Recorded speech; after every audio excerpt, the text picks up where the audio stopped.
Days after the Battle of Endor, a violent race from the unknown regions known as the Ssi-Ruu expanded into the Star Wars galaxy in what was known as the invasion of Bakura. I'll discuss how the Empire and the Rebel Alliance worked together to win the final engagement of the campaign.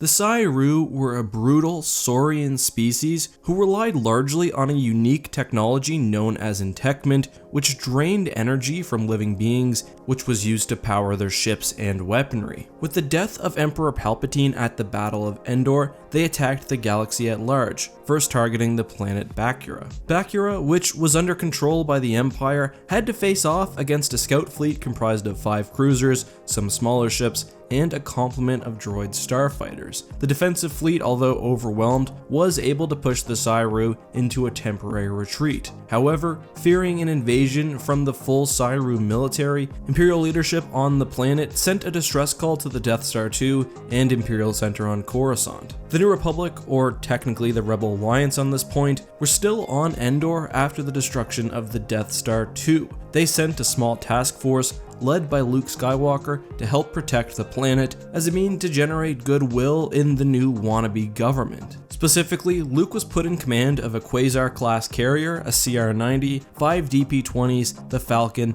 and 20 or so starfighters. The task force arrived at the planet and a truce was brokered, with Princess Leia serving as rebel negotiator. She passed on the news of the Emperor's death and promised that at the end of the conflict, the Alliance would leave peacefully and not require the Empire to surrender the planet. A defensive web over the planet was established, with both factions creating a unified military strategy. At this point, the Ssi-Ruu appear and blockade the planet. Here we get some good detail about the forces on both sides. We get the following quote: "According to my data, between us we've got 2 cruisers, 7 mid-sized gunships, and about 40 one-man fighters, 2/3 currently deployed in the defensive web, 1/3 down for repairs. The Ssi-Ruu have 3 cruisers, 2 mid-sized planetary assault ships, about 15 large fighters or small picket ships, and many droid-controlled starfighters. One thing I find interesting is how Rebel fighters were used in conjunction with TIEs. There's obviously a serious difference in starfighter quality, and as the Rebels run battle simulations, Han Solo is actually the one to point out the difference. He says, "You've got Alliance fighting pairs at every group of maximum risk," when in reality, some of those groups would be made up of TIE fighters. Your projection isn't showing losses by subgroup. If you fed those in, there'd be a lot less silver dots in the completion frame. I don't like that.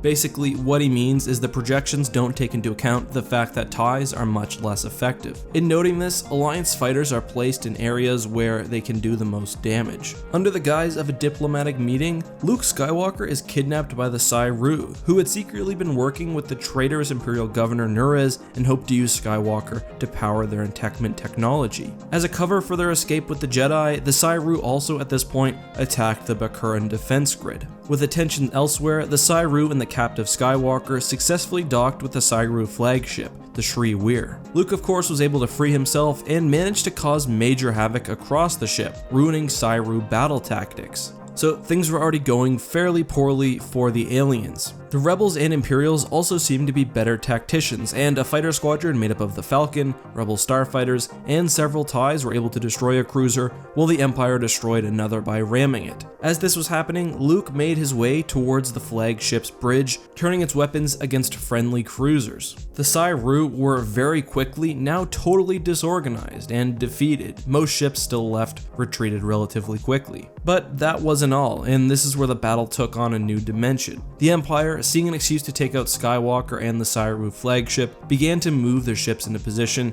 to destroy the Ssi-Ruuk. At the vanguard was the Imperial flagship Dominant, a Carrot-class cruiser. Unfortunately, because of some damage it had sustained over the battle, as well as a long history of poor maintenance, its engines were disabled and it was not able to fire on Luke. However, as the Rebels tried to reorganize themselves, realizing what was happening, the Dominant was able to destroy the Rebel flagship, the Flurry, as well as several starfighters. As this was happening, the Millennium Falcon was able to rescue Skywalker from the capital ship, who reached out to Peter Thanas, the head of the Imperial space fleet, someone he had grown close to while negotiating and who he recognized through the Force as having a good heart. Thanos decided to disregard the orders of Governor Nurus, and all remaining Imperial ships surrendered to the Rebel Alliance. As a note, the Rebels did keep their promise not to overthrow the Empire on the planet. However, the citizens themselves actually organized a revolt, which came to a head during the battle. Nurus is killed, Peter Thanos ends up with Luke's love interest, Gariel Captazin, and the Bakurans become an ally to the New Republic moving forward. All in all, as one of the first serious Star Wars Expanded Universe books, The Truce at Bakura is a pretty fun read, and although this battle is a little strange, and really there's not a lot of firepower there, I find it pretty cool seeing the Alliance and the Empire working together. That, however, is just my opinion. What do you think? Let me know down in the comments, as well as any future battles